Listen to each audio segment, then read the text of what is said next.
Hello again. We are down halfway on the ground, and in this video I'm going to teach you how to do what is called three-way neck movement. It's phenomenal for unlocking the restriction that we typically get from either shallow breathing, lots of tension, or just general stress. So I'm going to show you from a half kneeling position using a kettlebell, but you can also do this from standing, and you can also do it without an implement or a piece of equipment, and I'll show you how to do that as well. So first and foremost, three-way neck movement. Before we touch anything, I need you to visualize that the top of your spine does not end here. I want you to think and imagine space, okay? So if you're 5'4" like me, today we're 5'9". We're going to grow, and I want you to imagine that the end of your spine ends about a foot above you. So by creating this visual space and drawing your shoulders down, already what you're doing is you're allowing your vertebrae to elongate. Because we want to imagine if you have like a nail in the wall and it's not coming out by pulling it this way. What do? You have to pry it in order to get it to come out a little bit more smoothly without having super damage to the wall or anything like that. It's the same thing with joints. We don't need to force and like have somebody put your leg all the way down to the floor or push you in a split. We want to gently pry through our range to create more. So by imagining that the top of your spine is really a foot above you, your shoulders are down, you're tall, you're long, and you have a column, a pillar of support. Now from here, what you're gonna do is you're gonna take the kettlebell and you're going to grab it behind your back like this. What's awesome is this helps pull your shoulders down even more. From the back, let me show you what that looks like, just so you can get a visual. You're going to grab the handle. Probably do that a little bit more comfortably. Now typically I actually like to have people do this from tall kneeling because it takes the balance out of it. So, like that dance move?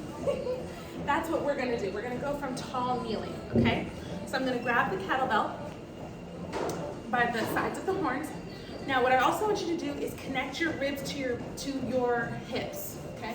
So we don't want to arch our back. We want to bring our ribs down, squeeze our glutes, and have our shoulders. So I have a really nice stacked position. Neck, shoulders, hips. Everything is on top of the other. Now, three-way neck movement means we're gonna go in three directions. So we're gonna start going side to side.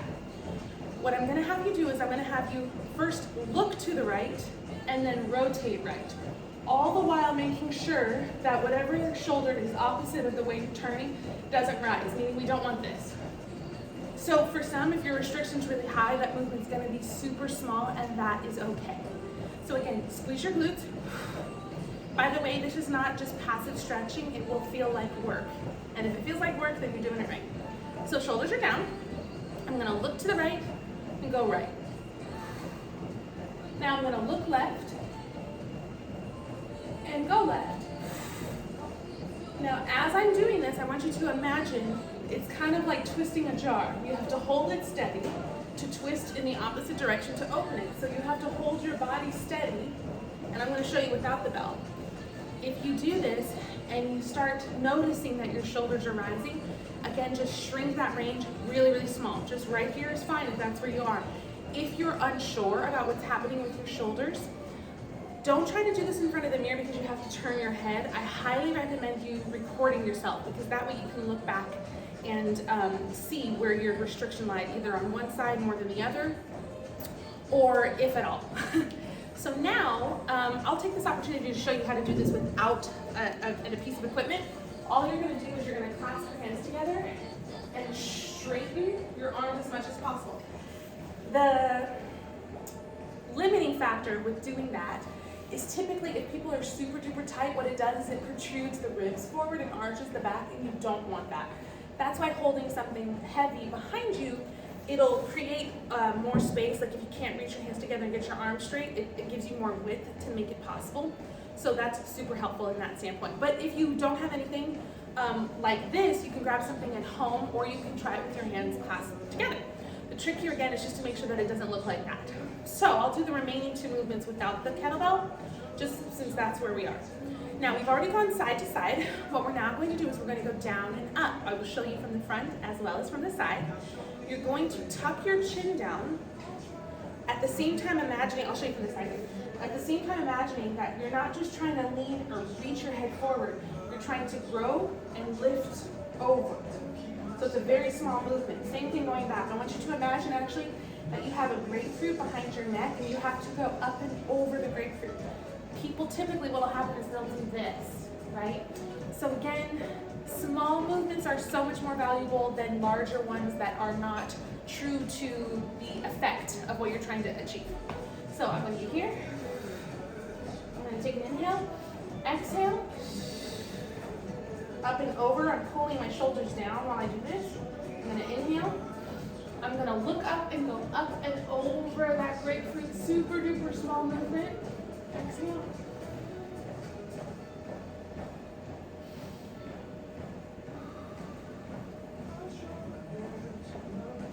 And what you'll begin to find is you want this to be it's not about being slow, it's about only going as fast as you breathe, meaning the tempo will reach your exhale. So you'll inhale before you transition into the next shape or twist or position, then you'll exhale to lead you. Okay, I'm going to do that again for this final, the third and final movement direction. So now we're going to TikTok, not the dance app, though you can if you want to. So again, shoulders are down. I'm going to show you what this looks like when it's done properly, and then what it looks like when it's kind of got a little kinks to it. So what you're going to do is you're going to tilt your head to one direction. So my ear is coming towards my shoulder. My shoulder is not raising up towards my ear. There's a difference. So as I do this, and people typically feel a lot of restriction here, I'm tilting this way. I'm pulling my shoulder down even more because again, my spine is up here and I want to elongate. So same thing, I'm going to inhale. That's when I'm going to move. Then my next exhale, I'm this way, my shoulders down, I'm long. Imagine that visualization of that. Exhale. We're going to do it again over here. So here's what it typically looks like when there's two things in this direction to look out for. That shoulder rising, or when you go to tilt your head twisting this way to compensate for a restriction. Now, if you're doing this on your own, I highly recommend, again, you putting yourself on camera to watch that. If we're in online coaching together, definitely send me that video. I will help you with the critique. But just make sure that if that's happening, and you notice it when you watch your own playback, that you just shorten the range. So if this is happening, but it doesn't happen when you stop here, that's all you need.